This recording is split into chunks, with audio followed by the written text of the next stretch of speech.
Last video में आपने देखा था कि log x क्या होता है। log x वो एक्सपोनेंट होता है जो कि हमें x रिटर्न करता है। तो अब अगर इसको याद रखना है तो बड़ा सिंपल है। आप क्या करो, एक साइकिल यहाँ पे बनाओ लाइक दिस। अब ये बन गई साइकिल। तो बेसिकली याद कैसे रखेंगे, if log x base b is n then you can simply say b to the power n will give you x. So b to the power n क्या हो जाएगा, x. ये याद रखना है बस।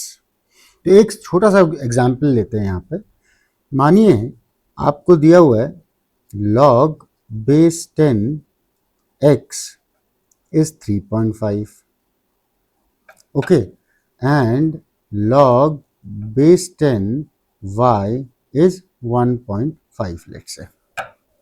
अब आपसे पूछा गया कि बताओ भाई what will be x divided by y। अब आपको ये जानना है। Okay, so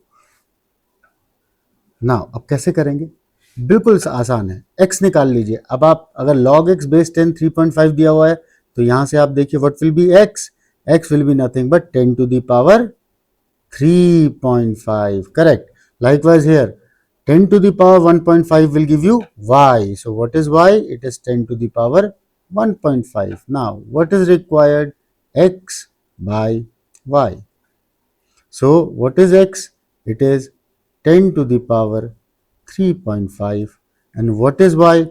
It is 10 to the power 1.5.